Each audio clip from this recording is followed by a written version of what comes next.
Shalom Bapak Ibu, Saudara-saudari yang terkasih di dalam Tuhan.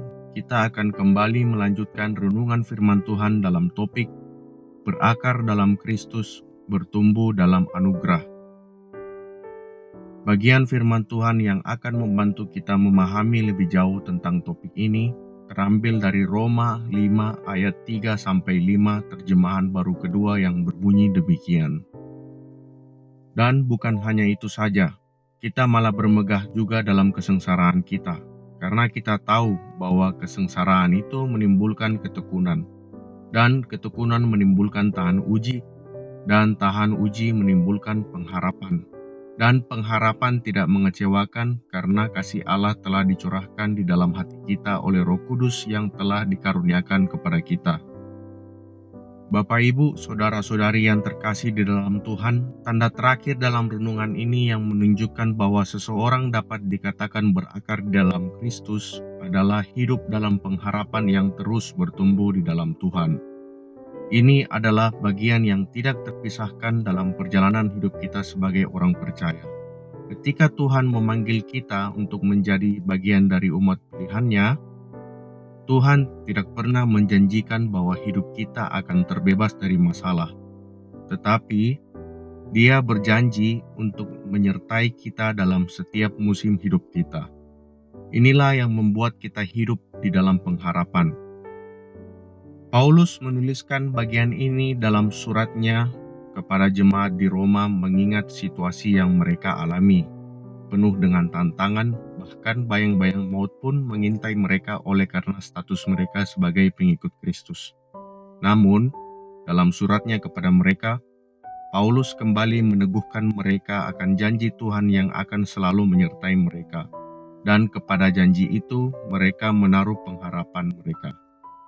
Bagian firman Tuhan ini berbicara tentang bagaimana iman yang menaruh pengharapan kepada Kristus akan membawa damai sejahtera, sehingga meskipun orang percaya mengalami penderitaan, akan menghasilkan pertumbuhan rohani, bukan keputusasaan. Dalam bagian firman Tuhan ini, Paulus menyajikan sebuah rantai perkembangan rohani, yaitu kesengsaraan menghasilkan ketekunan, ketekunan menghasilkan tahan uji, dan tahan uji menghasilkan pengharapan. Kesengsaraan dapat diartikan sebagai penderitaan, tantangan, dan kesulitan yang dialami orang percaya di dunia. Ketekunan dalam konteks ini bukan hanya ketabahan yang bersifat menerima saja, tetapi juga adanya semangat untuk terus maju dan tidak menyerah dalam menghadapi kesulitan. Tahan uji menggambarkan sebuah karakter yang semakin kuat, teruji, dan andal setelah melewati berbagai tantangan. Dan pengharapan dapat dikaitkan dengan keyakinan yang kokoh dan tidak akan mengecewakan, karena pengharapan tersebut yang berakar pada kasih Allah yang dicurahkan ke dalam hati melalui Roh Kudus. Lebih jauh kita akan melihat pada ayat yang kelima ini, di mana Paulus memulai tulisannya dengan kalimat, dan pengharapan tidak mengecewakan. Pengharapan dalam bagian ini berbeda dengan harapan manusia yang bisa saja pupus karena keadaan yang tidak sesuai harapan. Karena pengharapan ini dilandaskan pada keyakinan terhadap apa yang belum dilihat, yaitu kemuliaan Allah. Pengharapan ini tidak akan membuat kita malu atau dipermalukan, terutama di masa sulit dan kesengsaraan. Paulus melanjutkan, karena kasih Allah telah dicurahkan di dalam hati kita. Kalimat kasih Allah yang dicurahkan menunjukkan suatu keadaan yang berkelanjutan, seperti aliran mata air yang terus-menerus mengalir di dalam hati. Kasih Allah ini tidak datang sendiri, tetapi diberikan melalui Roh Kudus.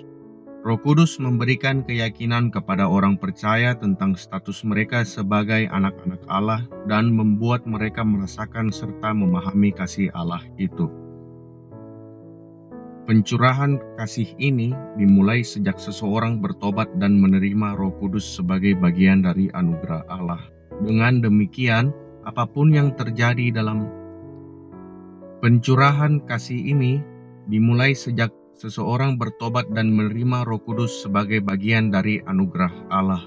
Dengan demikian, Apapun yang terjadi dalam kehidupan orang percaya ketika mereka jatuh dalam pencobaan ataupun penganiayaan, mereka tidak akan goyah karena pengharapan dalam Allah. Itulah yang akan terus menopang mereka. Janji yang sama pun Tuhan berikan dalam kehidupan kita saat ini. Pengharapan dalam Kristus akan membuat kita terus bertumbuh dalam kebenarannya, meskipun kita berada dalam situasi yang sulit. Pertanyaan untuk kita renungkan bersama, apakah kita melihat kesengsaraan sebagai kesempatan untuk pertumbuhan rohani? Bagaimana pengharapan kita dalam Kristus memberi kita kekuatan dalam situasi yang sulit? Mari kita berdoa. Allah Bapa dalam surga, kami bersyukur untuk kasih-Mu yang dicurahkan dalam hati kami melalui Roh Kudus. Bantu kami untuk memahami bahwa situasi sulit dapat menjadi jalan menuju pengharapan yang kuat dalam-Mu. Ajarilah kami untuk dapat bermegah dalam kesengsaraan, karena kami tahu Engkau bekerja untuk kebaikan bagi mereka yang mengasihi-Mu. Berikan kami ketabahan dan tahan uji dalam menghadapi tantangan hidup. Biarlah hati kami berlimpah dengan pengharapan yang tidak mengecewakan oleh karena kasih-Mu yang melimpah. Dalam nama Tuhan kami, Yesus Kristus, kami berdoa. Amin. Demikianlah renungan kita bersama pada hari ini. Kiranya kita boleh terus bertumbuh setiap hari di dalam Tuhan. Amin.